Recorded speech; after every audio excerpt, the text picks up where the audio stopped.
Hi, this is Kerry Artak with Wicked Stocks, bringing you the daily Apple report for Wednesday, November 29th, 2023. But before I walk you through the charts, as usual, just want to encourage you to please click like if you haven't already, subscribe to the Wicked Stocks YouTube channel, share the content if you would with friends and colleagues, and check out wickedstocks.com, where we offer a full suite of both daily and weekly analytical videos just like this one. Daily analysis in the SPY and the Triple Q, that is the S&P 500 and NASDAQ 100 ETFs.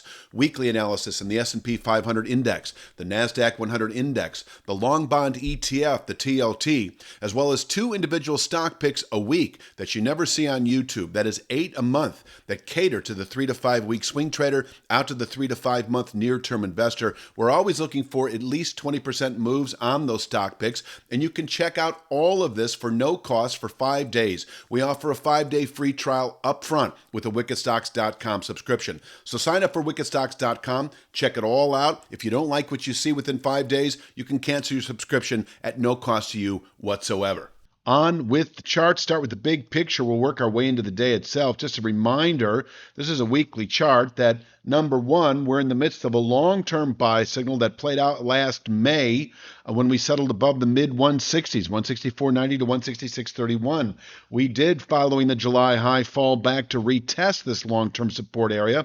Over the last couple of months, it's held nicely. And following the most recent test about 5-6 weeks ago, we rallied off of that and then proceeded very soon after to close above this descending channel top that is now 184.49 on the weekly chart that set up this, what had been a long-term objective anyway, since May at 232.09, that now may accelerate to by the end of Q1. Over the next 3 to 5 months, we just might reach 232.09. That is the big picture. Bullish on 2 counts, long-term above 164.90 and most recently, secondarily, above 184.49. So let's take a look at the daily chart. I'll jump to this one. Just a few days ago, we settled below this short-term channel bottom, 192.02, able to contain session strength. Now, is it a significant sell signal? No, not, when you take into account the fact that we settled above this channel top. The big question is, will we continue south to this 183.82 channel top, 184.49 on the weekly chart? And I've been saying, it's a bit of a stretch. We could certainly bottom out at this rising speed line on the way up. And in fact, we bumped this speed line up to a 3-star support. In other words, no, we're not expecting 183.82. But I do think 187.68 is in reach over the next few days, so long as we continue holding below 192.02, able to contain session strength, and below which we can ease back to 187.68 this week, where we could bottom out through next week, and once tested, push on to new pullback highs over the following 3 to 5 days. And so that is sort of it in a nutshell. If we were to close below 187.68 over the next few days, then yes, within 3 to 5 days, by the end of next week, we should continue south to this 183.82 to 184.49, meaningful mid to longer term support area where we could bottom out through December, and from here turn back up to new highs beyond the recent highs from a week ago within several weeks, and beyond the 198.23 July high within several months or sooner. In fact, that 198.23 July high still remains a 3 to 5 week objective above 184.49. It's just the last week or so we've stalled out. The market has been trading down modestly for the last week or so, but that can change quickly.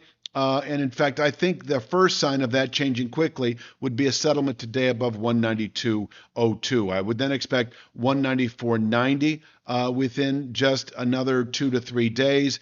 We've got 196.45, the high settlement price, by the end of next week if we close above 192.02 today.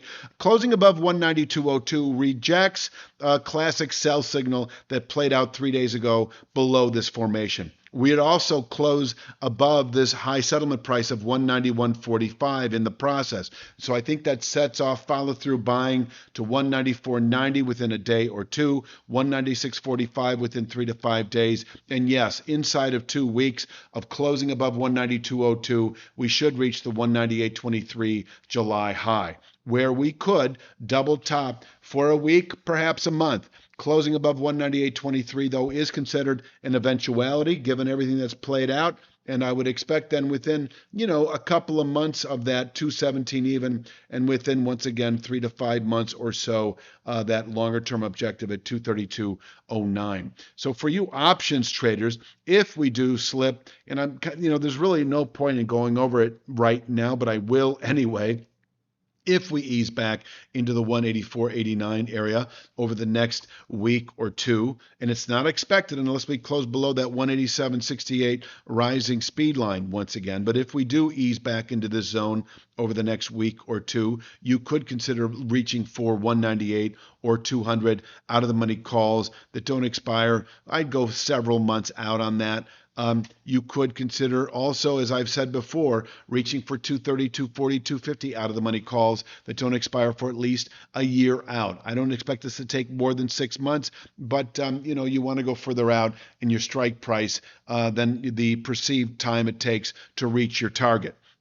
Let's go over the possibility, and once again, I don't see this today. It's highly unlikely, but if we test 187.68, once again, it can contain selling for the week and even through next week, and once tested 198.23 in reach within 2 to 3 weeks of doing so. But if we close below 187.68, I'm talking to 3 to 5 day swing traders now, it really is a go short opportunity down to 183.82, where once again we can bottom out through the rest of the year, possibly well into Q1. 3 to 5 day swing traders as well. And you could also talk 2 to 3 week swing traders closing above 192.02. No good reason to be short the 3 to 5 day time frame or the 2 to 3 week time frame, because over the 2 to 3 weeks we should reach 198.23, and I've already mapped out these nearer term targets if we close today above 192.02.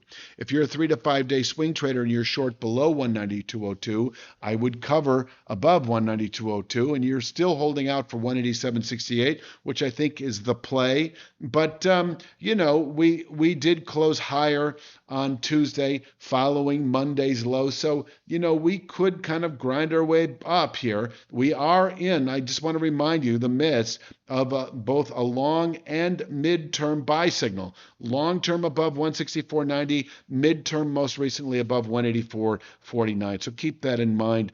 For those of you who want to play the short side, you need to do so, I think, carefully with conservative risk management to the upside. Closing above 192.02. Once again, I think inside of 2 weeks, by the end of next week, a test of 198.23. I'm going to leave it at that for Wednesday's Apple Report. Of course, I'll be back tomorrow with Thursdays. Please click like, share, subscribe, and check out wickedstocks.com. Take advantage of that 5-day free trial. You have a great day.